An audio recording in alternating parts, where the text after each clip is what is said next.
you. And I thought that I would strategically put them out through my videos, and I wanted to share with you what is prepping anyway. So let's go ahead and let me show you what I was doing earlier this morning, and then I'll give you some insights and more thoughts on, so what does it mean to be a prepper anyhow? Like, what does it mean? To me, the word prepping means to have the mindset of not just looking in the here and now, but focusing on the future. Learning new skills that were from the old ways. Now, in this picture, you see me hanging up wash. Now, some people would say, well, that's just everyday living. But to the people in the city who don't know anything about country living, they would say, well, this is kind of like prepping. Now, why would this be like prepping? Well, I used the laundry soap that I made myself, and I'm hanging the clothes on the line because I'm not relying on electricity. Now, if we were to be a doomsday prepper, then our mindset would be a lot different. But every day I want to show you how you can do things, and it's actually prepping, but you may not know it. If we didn't have any electricity, in case there would be a war or something out there that happens to us, if we hang our wash on the line, we are drying our clothing without any kind of convenience whatsoever. Learning to wash our clothing by hand by using the rain barrel, which I showed in a previous video. All of these things can be classified as prepping, but it's not once and done. As I'm going to explain later in this video, prepping is something that is in your mindset every single day. No matter where you're from, no matter where you live, you can implement prepping into your daily life. I'm going to show you some more examples that I say I'm prepping when maybe it's something that's not considered in the wide scope of things to be considered prepping. Prepping is, for me, an everyday life skill and life set. So let's see what else is considered prepping. Once again, you see a wheelbarrow full of sticks. To me, this is prepping because I collected them all along our lawn and I use it to heat our house.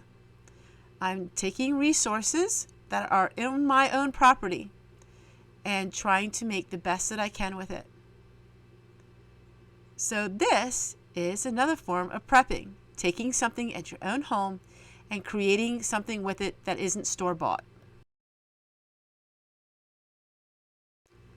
Now, there are different kinds of preppers, and I will share that too later on in the video, but I would be considered a pioneer prepper. In other words, somebody who heats their house with wood, somebody who does their own preserving, has a garden. There are so many different types of prepping. Now, another thing that I do is I take the ashes, and we're going to go ahead and we're going to spread them all across this garden. This is a very large garden. I would call this a prepping garden because I'm producing more food than what I could eat in a season. The extra food, then of course we are preserving it. Now here it looks like just a typical day of washing dishes, but it's not. These were glass jars that had solar units in them, little lights, and the lights didn't work. Well, I'm going to reuse the jars. I'm going to use them for prepping.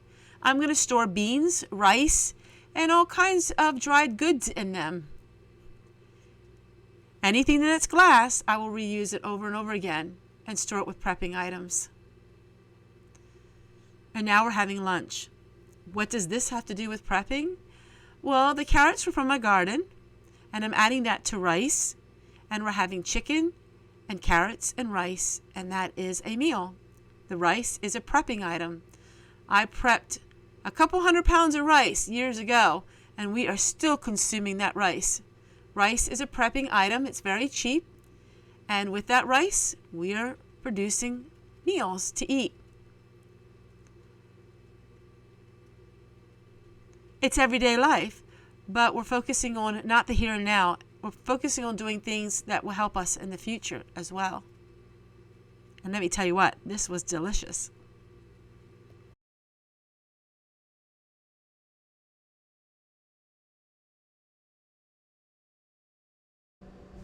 35 degrees outside, and it's the perfect day to work on this project.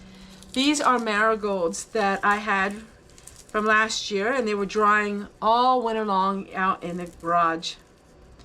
Now, would you say this is prepping? Well, I say it is.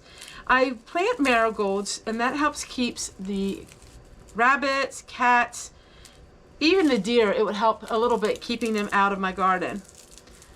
And I love the flowers too. Marigolds is a wonderful thing to plant. It can make your food yellow for natural food coloring instead of having this synthetic.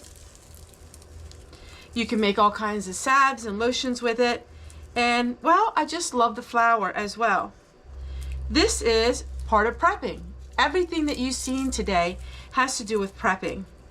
Now, it's not the doomsday preppers or the preppers that go to Costco and spend $1,000 and then store it away in a garage. This is everyday real prepping. So if you do things like you've seen in my videos, then you would be considered a prepper. This is learning to grow things that will keep the rodents and animals away instead of buying something in the store. Prepping means being a little more self-sustainable. Prepping means just thinking about the future.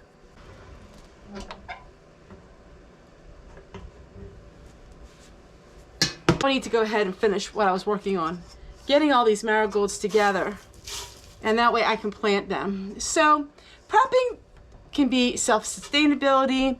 It can be whatever you want it to be as far as thinking about your future and thinking about, you know, what ifs.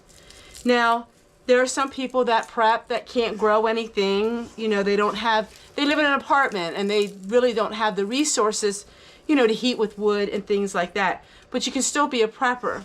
If you have the mindset where you are storing up things and you're being more self-sustainable, even in an apartment, you can be self-sustainable. So if you see a sale at the store, you know, buy more than one. Buy a couple and stock it up. Now, the prepping things that you're going to see on my channel are really low budget and low income things because I really don't have the resources to buy expensive food items. And really, self-sustainability, living like the Amish, is really what you want to do, because if something breaks down and you can't buy a new one, then you lost that skill. But if you learn to grow your own, produce your own, that's a skill that you have with you forever, even if the economy gets better or, you know, it doesn't. You still have that skill. So if everything is based on what you can buy or your ability to buy, you really are missing out on the whole satisfaction in prepping. And living in an apartment, I say that often, you can grow things, you can do things, you can learn new skills. You can learn to make your own homemade soap.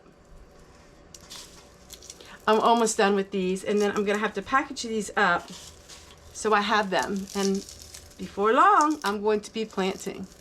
So prepping is a mindset, and I would say prepping is an everyday aspect of your life. You don't just say, okay, well, I'm gonna prep today, and then that's it. I think a lot of people want the easy way out, and they just want to quick go buy food, stock up on it, and then don't do anything with that food. And it doesn't work that way. And that's why you see people after 5 years throwing out massive amounts of food, because they really didn't have the mindset of prepping as an everyday thing. You also got to think ahead. You know, if I didn't think ahead and plant these marigolds, save the seeds, well, I wouldn't have these seeds now, today. So, prepping is a skill set, and it's a lot of fun.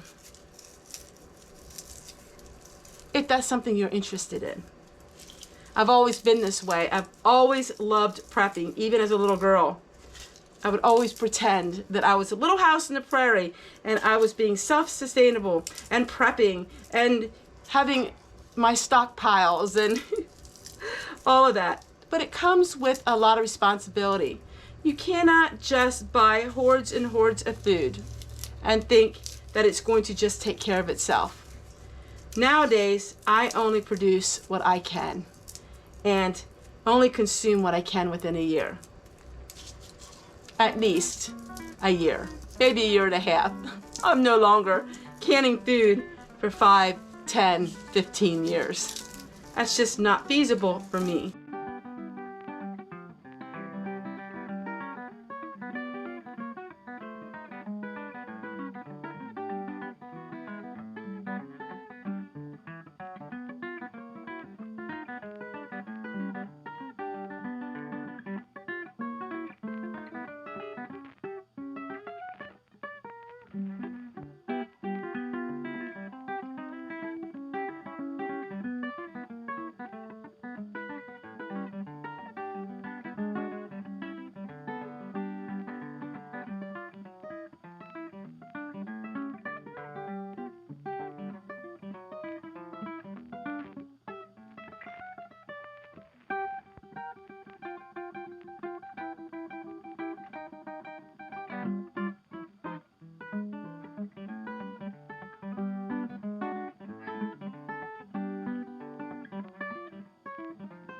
For watching today's video. This video is sponsored by these yummy freeze-dried food. Let me show you what they look like.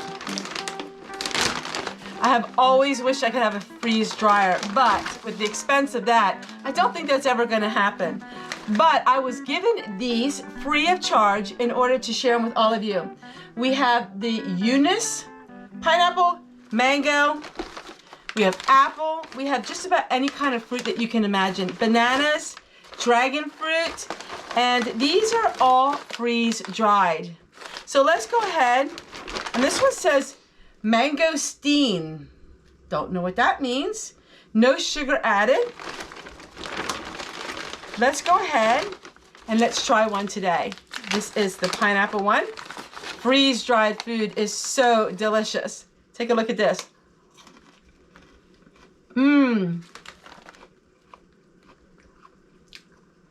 Crunchy. I absolutely love them. If you're interested in them, they will be in the description box below, a link. Great for dessert too.